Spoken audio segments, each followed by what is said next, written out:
Aim right, achieve big at KR Mangalam University.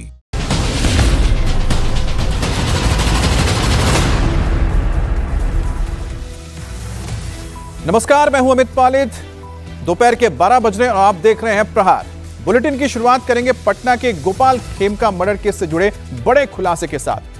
Gopal Khemka की हत्या के वक्त शूटर के अलावा उसका एक और साथी भी वहां पर मौजूद था, जिसने क्लब से निकलने की जानकारी शूटर को दी थी। शूटर की आखिरी लोकेशन हाजीपुर में मिली है। आरा और फतुआ में पुलिस छापेमारी कर रही है। अज्ञात के खिलाफ एफआईआर दर्ज भी हुई है और पुलिस जमीन विवाद और बेटी की हत्या के एंगल से भी इस पूरे मामले की जांच कर रही है। पुलिस के सूत्रों के मुताबिक हत्याकांड में 3 से 4 अपराधी शामिल हैं। एक मुख्य शूटर के अलावा उसका एक साथी भी मौके पर मौजूद था। लाइनर बांकीपुर क्लब के पास तैनात था ये, और उसने गोपाल खेमका के क्लब से निकलने की सूचना शूटर तक पहुंचा दी थी। इस जानकारी के आधार पर शूटर ने वारदात को अंजाम दिया। सीसीटीवी फुटेज में हेलमेट पहने एक शूटर दिखाई दिया है, जिसने महज 6 सेकंड में खेमका के सिर में गोली मारी और स्कूटी से फरार हो गया। बिहार के बड़े कारोबारी गोपाल खेमका की पटना के पौष इलाके में उनके घर के बाहर हत्या कर दी गई, जिसके बाद बिहार पुलिस के इकबाल पर भी सवालिया निशान लग गया है। कारोबारी गोपाल खेमका की हत्या का सीसीटीवी फुटेज भी सामने आया है, जिसके आधार पर पुलिस मामले की अब जांच कर रही है।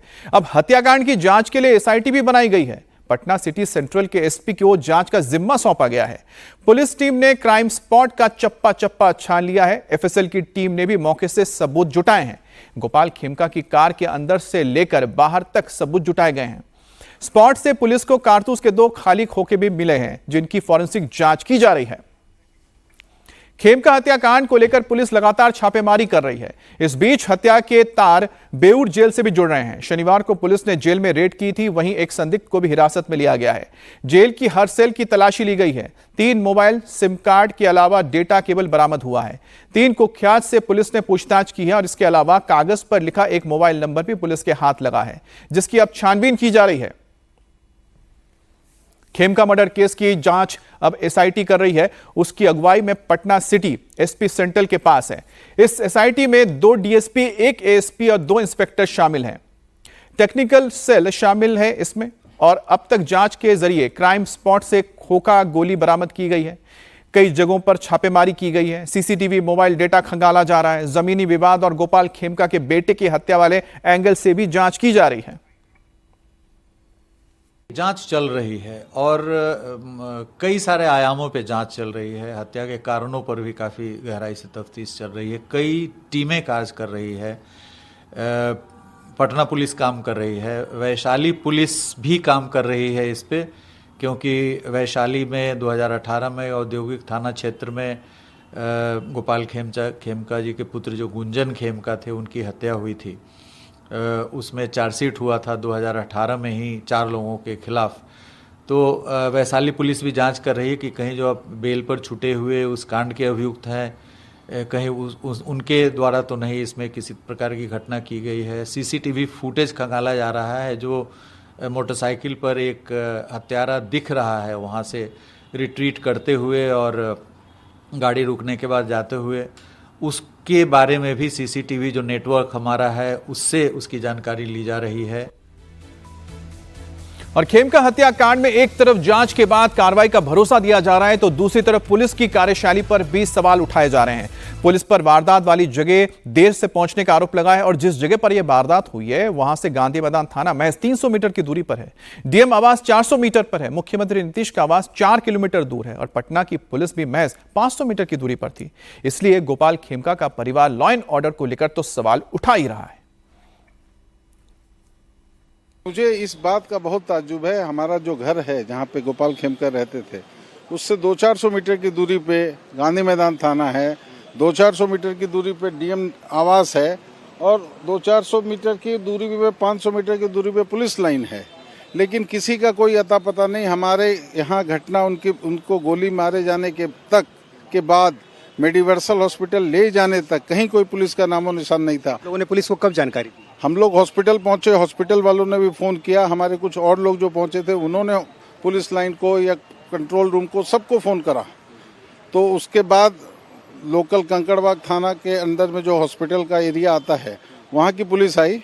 उसके बाद गांधी मैदान थाना जो ऑकरेंस की जगह का थाना है वहाँ पर 1:33 पे एक पुलिस जो भी रहा हो, इंस्पेक्टर जो भी रहा हो, वो आया है। और गोपाल खेमका का परिवार बिहार में बिगड़ते लॉ एंड ऑर्डर का शिकार भी है। 6 साल पहले गोपाल खेमका के बेटे गुंजन खेमका की गोली मारकर हत्या कर दी गई थी। तब वो पटना से हाजीपुर में अपनी फैक्ट्री गए थे, वहीं पर उनको मार दिया गया था। बेटे की हत्या के बाद नीतीश कुमार सरकार ने गोपाल खेमका को सिक्योरिटी दी थी, जो कुछ दिन बाद वापस ले ली गई और अब खुद गोपाल खेमका भी इसका शिकार हुए हैं। पुलिस अब इस एंगल से भी हत्याकांड की जांच कर रही है। मामले को लेकर पुलिस और लॉ एंड ऑर्डर को लेकर सवाल तो उठ ही रहे हैं। राज्य के डिप्टी सीएम विजय सिन्हा भी कह रहे हैं कि निकम्मे पुलिस वालों पर भी सख्त कार्रवाई की जाए। शासन प्रशासन के लिए बहुत गंभीर घटना है और इस घटना पर सरकार पूरी गंभीरता से त्वरित गति से कार्रवाई करेगी। अपराधियों बख्शे नहीं जाएंगे। अपराधी का पहचान भी हो चुका है और सरकार पूरी तरह से, मुख्यमंत्री जी स्वयं इसको संज्ञान में ले रहे हैं। और परिवार के लोग जो बताए कि जो पुलिस के लोग, प्रशासन के लोग विलंब से आए या घटना की जानकारी के अभाव में इनकी सुस्ती और लापरवाही दिखाई पड़ी है, ऐसे लोग बख्शे नहीं जाएंगे। और मैं स्वयं माननीय मुख्यमंत्री जी से मिलकर पुलिस विभाग के अंदर बैठे हुए गैर जिम्मेदार, लापरवाह और ये कहीं न कहीं लॉ एंड ऑर्डर पालन कराने में जो निकम्बे लोग हैं, वो फील्ड के अंदर नहीं रहे, हटाने की हम बात करेंगे। पहले सिवान में ट्रिपल मर्डर, फिर पटना में हाई प्रोफाइल हत्या। चुनावी साल में बिहार में बिगड़ते लॉ एंड ऑर्डर को लेकर विपक्ष नीतीश सरकार पर हमलावर है और वहीं सरकार दोषियों को ना बख्शने का दावा कर रही है। पहले जो है उनके बेटे की हत्या की गई। थोड़ा नीचे कर अब तक 6-7 साल हो गया। फेस पर से नीचे कर लो। जो हत्या की थी अब तक पुलिस उसको नहीं पकड़ी। उस समय भी एनडीए का शासन था। आज उसके पिता खेमका जी की हत्या कर दी गई है घर के बाहर।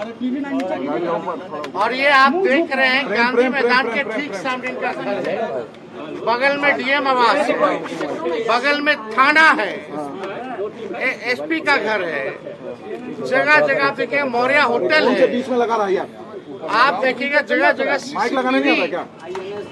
लगा हुआ है, लेकिन अभी तक अपराधी नहीं पकड़े गए। एकदम इसको पुलिस जांच कर रही है। बिहार की सरकार आदरणीय नीतीश कुमार जी ने एसआईटी का गठन किया है, कार्रवाई शीघ्र की जाएगी और एक एक बिंदु को जांच करने का काम सरकार कर रही है। कोई भी अपराधी किसी भी हालत में बचने वाला नहीं है, इतना जरूर आश्वस्त। और बिहार की राजधानी पटना क्राइम कैपिटल बन चुकी है। इसी साल जनवरी से जून के महीने के बीच में पटना में 116 मर्डर के केस सामने आए हैं और इसी तरह से 36 रेप, 13 रंगदारी, 48 रॉबरी, 10 डकैती, इसके अलावा स्नैचिंग के 33 मामले सामने आए। 1400 से ज्यादा गाड़ी चोरी के केस तक दर्ज हुए हैं। अब बिहार के बाद बात करते हैं पंजाब की। पंजाब में भी गैंग वॉर ने पुलिस के होश उड़ा दिए हैं। पिछले 40 दिनों के अंदर 4 मर्डर हो चुके हैं। अब अमृतसर में गोलियों की तड़तड़ाहट से पूरा इलाका गूंज उठा। मेहता थाने के गांव चन्नन में दिन दहाड़े एक युवक की हत्या कर दी गई। यह वारदात सीसीटीवी में कैद हुई है। वारदात शनिवार को हुई। 3 बदमाश बाइक पर सवार होकर आए और 28 साल के जुगराज की गोलियों से भूनकर हत्या की गई। इस हत्या की जिम्मेदारी बम्बिया गैंग ने ली है। शनिवार को देर शाम युवक गुरुद्वारे में सेवा के लिए गया था। फिर जैसे ही वो गुरुद्वारे से सेवा के बाद बाहर निकला तो अपनी बाइक पर था तो पीछे से एक और बाइक आ गई जिसमें 3 लोग सवार थे। इनमें से कुछ लोग नीचे उतरे। उसके बाद इस युवक यानी कि जुगराज के पास गए। फिर कुछ बातचीत हुई। फिर अचानक ही जुगराज नीचे गिर गया। उसके ऊपर फायरिंग की गई और उसके बाद किसी तरह बचने के लिए गली की ओर भागा, लेकिन 2 लोग जो मौजूद थे बाइक पर, उन्होंने ताबड़तोड़ गोलियां दागनी शुरू कर दी जुगराज पे। आखिरकार वो ढेर हो गया। उसके बाद देखिए बाइक पर सवार होकर ये तीनों लोग मौके से फरार हो गए। अब जुगराज को अस्पताल में ले जाया गया था जहां पर उसकी मृत होने की घोषणा कर दी गई, लेकिन ये पूरी जो घटना हुई है सीसीटीवी में देखिए किस तरह से दिन दहाड़े ये घटना हुई थी और किस तरह से इस युवक पर गोलियां चलाई गई और किस तरह से उसे सरेआम मार दिया गया। इसको लेकर अब लॉ एंड ऑर्डर पर सवाल उठ रहे हैं। तो 3 तस्वीरों में आप समझ सकते हैं कि किस तरह से गैंग वॉर शुरू हो चुका है पूरे पंजाब में और एक एक करके अब इसमें हत्याएं हो रही हैं। सबसे बड़ी बात है कि इस वक्त गैंग वॉर में परिवारों के ऊपर हमले किए जा रहे हैं।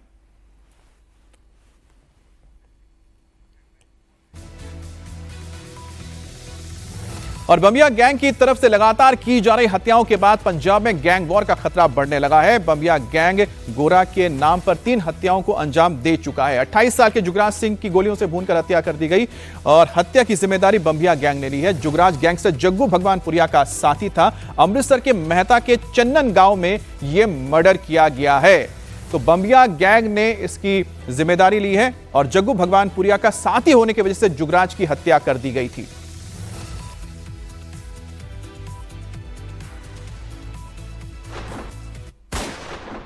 और इससे पहले 26 जून को भी जग्गू की मां हरजीत कौर की हत्या कर दी गई थी और जग्गू की मां और उसके साथी दोनों को बटाला में घर के बाहर, जब वो कार में मौजूद थे, घर के बाहर गाड़ी आके रुकी थी तो गाड़ी के अंदर ही उन्हें गोलियों से भून दिया गया था और मौके से हमलावर फरार हो गए थे। बमिया गैंग ने इसको लेकर पोस्ट किया था जिसमें कहा गया था कि डोनी, बल, बिल्ला, मांगा, प्रभु, दासूवाल और कौशल चौधरी ने इस हत्या को अंजाम दिया है। करणवीर जग्गू का कामकाज संभालता था और उसे मारकर गोरा की हत्या का बदला लिया गया है। और गोरा बरियार, असली नाम उसका गुरप्रीत सिंह गोरा था, जो गुरदासपुर के बरियार गांव का रहने वाला था। उसकी उम्र 33 साल थी और वो बिल्ला गोरा गैंग से ताल्लुक रखता था, जिसका सीधे तौर पर बमिया गैंग से कोई संबंध नहीं था। लेकिन बमिया गैंग ने इस हत्या के बाद ही ऐलान कर दिया था कि इसके पीछे जिसका भी हाथ होगा उसे बख्शा नहीं जाएगा और गोरा की हत्या का आरोप जग्गू पर लगा, जिसके बाद एक बार फिर से अमृतसर में जग्गू के साथी की हत्या कर दी गई और मरने वाला युवक जुगराज गायक सिद्धू मूसेवाला की हत्या के आरोपी जगरूप सिंह रूपा का छोटा भाई बताया जा रहा है। और आज पूरे देश में मुहर्रम मनाया जा रहा है और पूरे देश की अगर बात करें तो शिया समुदाय के लोग इमाम हुसैन की याद में तजियों का जुलूस निकाल रहे हैं। इस दौरान बिहार के मुजफ्फरपुर में भारी बवाल हो गया। मुजफ्फरपुर के बरियारपुर थाना क्षेत्र में गौरीहर में मुहर्रम जुलूस के दौरान 2 समुदाय आपस में भिड़ गए। जमकर पत्थरबाजी हुई और बीच बाजार में पत्थरबाजी होते ही बाजार में अफरा तफरी फैल गई। बवाल की खबर मिलते ही मुजफ्फरपुर के एसएसपी समेत सीनियर पुलिस अधिकारी मौका वारदात पर पहुंच गए। कई थानों की पुलिस बुला ली गई। पूरे इलाके को छावनी में तब्दील कर दिया गया। फिलहाल इलाके में तो तैनात हैं अभी पुलिस वाले और तनाव भी बना हुआ है। इस बवाल में 2 लोगों को चोट आई है, जिन्हें इलाज के लिए अस्पताल में भर्ती भी किया गया है। अब पुलिस ने दोनों समुदाय के लोगों को हिरासत में लिया है और उनसे पूछताछ की जा रही है। सीसीटीवी को खंगाला जा रहा है ताकि उपद्रवियों की पहचान हो सके। देखिए, मारने के लिए पूरा घर पे भिड़ा हुआ है। और मुजफ्फरपुर के बरियारपुर थाना क्षेत्र में मुहर्रम का जुलूस शांतिपूर्ण ही चल रहा था, लेकिन अचानक ही देखते देखते बवाल हो गया। पथराव होने लगा और लोग जान बचाकर भागने लगे और जब तक लोग कुछ समझ पाते तो लोगों के सिर फूट चुके थे। 2 समुदाय के लोग इस बवाल के लिए एक दूसरे पर आरोप लगा रहे हैं। क्या हुआ? बाजार गए हम लोग, 2 आदमी से अखाड़ा आने के बाद जैसे चौक पर वहाँ पर प्रशासन भी है, बस आया, बस पर्सनल लोल पर हमको मारा तो हम डलवा खा के बैठ गया। उसका सॉल मिल करके खाली पजरा में कोई लाश से मारता, कोई फैट से मारता। आप कहाँ जा रहे थे? जा रहे थे सुई लेने हम। अच्छा, अभी इलाज चल रहा है आपका? सुई लेने जा रहे थे तो उसी बीच में आपको पकड़ के मार दिया। कौन मारा था मारने वाला का नाम? बलेसर साकिब लड़का है। बलेसर साकिब लड़का। आपका क्या नाम है? अमर मिराज। इधर से जाते समय मैं दारू का बोतल चला के मारा। पुलिस अच्छा। वाले आए, प्रशासन आए, फिर वापिस चले गए वो लोग। फिर उधर से आते समय में हम लोग खेलते एकदम शांति से आ रहे थे। आते हुए वो लोग ने मारपीट करने लगे, आते हुए वो लोग ने मारने लगा, ईटा उटा सब चलाने लगा। तलवार कौन लोग मारने लगा? और छत पर से भी पत्थर चलाने लगा। अब कौन लोग मारने लगा? बाजार में के सब है। बाजार में का सब? सब बाजार में का, वो मुखिया का घर में का है सब। बता रहे हैं जो वही लोग घर में घुस के लोग मारे हैं? नहीं नहीं नहीं, हम लोग आ रहे थे, वो आदमी के खींच के लेके गए हम लोग आदमी को मारने के लिए। सब हंसरिया खेलने आया है, पूरा है, पूरा किया देखिए, क्या मारा है, पूरा मारा है। देखिए पूरा आके बार बार इसका नटंकिया का लगातार नटंकिया देखिए। नटंकी देखिए आके मारा है सबको, घर में घुस घुस के पूरा मियाँ सब मारा है, कपाट फाड़ दिया। देखिए क्या था उस जो घर में मार के घुस घुस के मारा है पहचानने के लिए, तो प्रशासन के द्वारा भी उन लोग को गाली दे के निकाल दिया जाता है। अब जो गया था प्रशासन में बैठ के उसको भी निकाल दिया जाता है। यही लड़का लोग गया था, क्या बोला था प्रशासन वाले जाके गाली देकर भगाया गया है। हाँ। वो बोला था बचने के लिए, वो बोला था उतरने के लिए। कौन बोला था? चांदनी मैम में से हमको उतार दिया थाना पर से। यहाँ पे बैठाने लोग को नाम बता रहे थे तो वो हमको बोलता है कि 10 गो लड़का थाना पर आओ, इधर से 10 गाय वो काहे ले गया था? वो काहे ले गया था? पूरा फाड़ फूड़ दिया, लेडीज पे लाठी चलाया, फाड़ फूड़ दिया। चांदनी मैडम मुसलमान से। और मुजफ्फरपुर में ताजिया जुलूस में बवाल के बाद प्रभावित इलाके में पुलिस के सीनियर अधिकारी अब कैंप कर रहे हैं। का जुलूस निकला हुआ था, एक जुलूस वैशाली साइड से आया था और एक जुलूस इधर का ही लोकल था। जो जा रहे थे उसी बीच में कुछ यहाँ के लोकल और जुलूस के लोगों के बीच में झड़प हुआ है, विवाद हुआ है, जिसमें एक साइड से ईटा पत्थर फेंका गया है और दूसरी साइड से झड़प हुई है, जिसमें 2 लोग, एक मुखिया का भाई वो घायल हुआ है, उसका इलाज चल रहा है, वो ठीक है, नॉर्मल चोट लगा है। उसके अलावा यहाँ पे तुरंत ही थाना, वैसे भी पुलिस पदाधिकारी थे, उन्होंने तुरंत ही स्थिति को कंट्रोल किया है। सभी लोग यहाँ पे अभी हैं, डीएसपी है, एसएचओ है, रूरल एसपी है, मैं भी आया हूँ, यहाँ पे स्थिति कंट्रोल में है। और इस बीच बिहार के दरभंगा में मुहर्रम के जुलूस के दौरान बड़ा हादसा हो गया। जुलूस के दौरान ताजिए का झंडा 11,000 वोल्ट के बिजली के तार के संपर्क में आ गया और बिजली का झटका लगते ही अफरा तफरी मच गई। बिजली का करंट लगने से 25 से ज्यादा लोग झुलस गए और इसमें एक शख्स की मौत हो गई। यह घटना दरभंगा के तारडी प्रखंड के ककोड़ा गांव में हुई है। उस वक्त भारी बारिश हो रही थी और ताजिए का जुलूस भी निकाला जा रहा था, भीड़ भाड़ वाली जगह थी और अब प्रशासन ने जांच के लिए एक तैयारी की है कि किस तरह से आखिरकार ये जो ताजिया है ये बिजली के तार के कनेक्शन में आया और उस वक्त बिजली का कनेक्शन कटा क्यों नहीं था, इसको लेकर भी जांच के आदेश दे दिए गए हैं। घायलों को अस्पताल में भर्ती किया गया है। करीब 25 लोग इसमें घायल हुए, एक शख्स की जान गई थी और जिस वक्त ये घटना हुई थी ठीक उसके बाद की तस्वीर देख रहे हैं आप कि ये ताजिया का जुलूस निकाला जा रहा था। उसी दौरान जो ताजिया था उसकी हाइट की वजह से, यानी कि उसकी ऊंचाई की वजह से वो बिजली के तार के संपर्क में आ गया और जिसके बाद बिजली का करंट लगने से 25 लोग इसमें झुलस गए हैं। एक इसमें व्यक्ति की मौत की खबर है और देखिए जिस वक्त ये घटना हुई थी उसी की तस्वीर आप देख रहे हैं। अचानक ही ये दुखद घटना हो गई। इस बीच बिहार सरकार की ओर से मुहर्रम के लिए गाइडलाइन जारी कर दिया गया। इसके मुताबिक मुहर्रम के जुलूस के दौरान डीजे बजाने पर बैन है। बिना अनुमति किसी भी जुलूस की इजाजत नहीं दी गई है। पुलिस निगरानी में जुलूस निकाला जाएगा और जिसकी वीडियोग्राफी करना अनिवार्य है। अफवाह फैलाने वालों पर सख्ती बरती जाएगी। साथ ही पुलिस से संवेदनशील जगहों पर विशेष निगरानी करने के लिए भी कहा गया है। तो अहम गाइडलाइंस दी गई है बिहार में ताकि जब मुहर्रम का जुलूस निकाला जाए, ताजिया निकाला जाए तो इन बातों का ध्यान रखें। अब बात करते हैं 11 जुलाई से शुरू हो रहे कांवड़ यात्रा की। गोपाल उर्फ तजम्मुल विवाद से सुर्खियों में आए मुजफ्फरनगर के यशवीर महाराज फिर से विवादों में हैं। इस बार उन्होंने कांवड़ यात्रियों से अपील की है कि वो हरिद्वार में कांवड़ ना खरीदें। यशवीर महाराज का कहना है कि हरिद्वार में 90% कांवड़ मुस्लिम समुदाय के लोग बनाते हैं। उनका तर्क है कि ये लोग जब थूक कर और मूत्र से भोजन को अशुद्ध करते हैं तो इनकी बनाई हुई कांवड़ भी अशुद्धि होगी। इसलिए कांवड़ यात्री घर से ही कांवड़ का सामान खरीद कर लेकर आए। हरिद्वार से कांवड़ लाने वाले शिव भक्तों को एक जानकारी देनी है। जो सनातन धर्म के लोगों के भोजन में थूक मूत्र करने वाला जिहादी गैंग है, इसी जिहादी गैंग के 90% हरिद्वार में कांवड़ बनाने वाले इन्हीं के भाई हैं। और जो सनातन धर्म के लोगों के भोजन को थूक मूत्र के द्वारा अशुद्ध करते हैं, वे कांवड़ भी अशुद्ध और खंडित पहले ही हो चुकी हैं।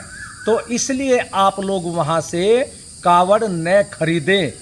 कांवड़ बनाने का अपना ही सामान अपने घर से लेकर के जाए या एक डंडा ले जाए और प्लास्टिक की छोटी छोटी 2 कैन या 2 लोटे लेकर के जाए और हरिद्वार से पवित्र गंगा जल। और बात करते हैं कांवड़ यात्रा की। 11 जुलाई से शुरू हो रही कांवड़ यात्रा को लेकर वेस्टर्न यूपी में प्रशासन भी काफी मुस्तैद है। कांवड़ यात्रा को देखते हुए शामली के मीट बेचने वाले और नॉनवेज होटल चलाने वाले लोगों को नगर पालिका की तरफ से नोटिस थमा दिया गया है। नोटिस में 10 जुलाई से 25 जुलाई तक शहर में सभी मीट की दुकानें और नॉनवेज होटल को बंद करने के लिए कहा गया है। शामली नगर पालिका की तरफ से कहा गया कि अगर आदेश को ना माना गया तो दुकान और होटल चलाने वालों के खिलाफ सख्त कार्रवाई की जाएगी। वहीं शामली के कांवड़ रूट पर पड़ने वाले शराब की करीब 39 दुकानों को सफेद कपड़े से ढकने के आदेश दिए गए हैं। कांवड़ यात्रा के आखिरी चरण में डाक कांवड़ के दौरान शराब की सभी दुकानें बंद की जाएंगी।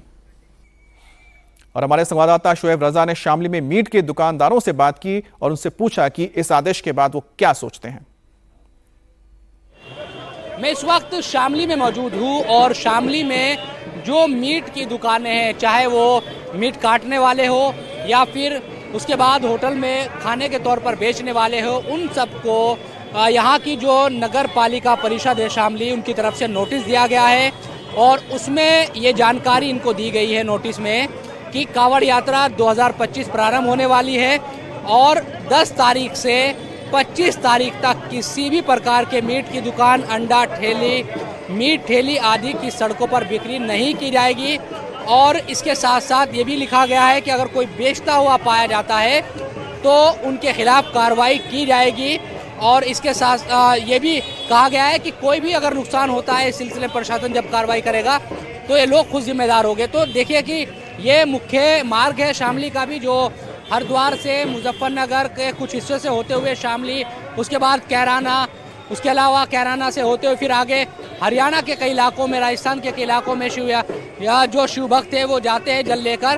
तो यहाँ अब जो मीट की का काम करने वाले हैं, जो होटल है, इन सबको ये नोटिस दिए गए हैं 10 से 25 तक बंद करना भाईजान। तो आप लोग बंद कर देंगे होटल? हाँ जी भाईजान, 10 तारीख में बंद हो जाएगा। बंद रखेंगे? जी जी। ये जावेद निहारी होटल है, इनसे भी बात करते हैं। आपका नाम क्या है भाई? जावेद भाई। जावेद, अच्छा जावेद साहब यहाँ आओ थोड़ा। आपको भी नोटिस दिया गया है कि भाई बंद कर दीजिएगा 10 तारीख से? 10 तारीख से 10 से 25 का नोटिस है। 10 तारीख से 25 तक आप होटल को बंद रखेंगे? जी जी जी। क्योंकि नॉनवेज। जी जी जी हाँ, कांवड़ यात्रा है।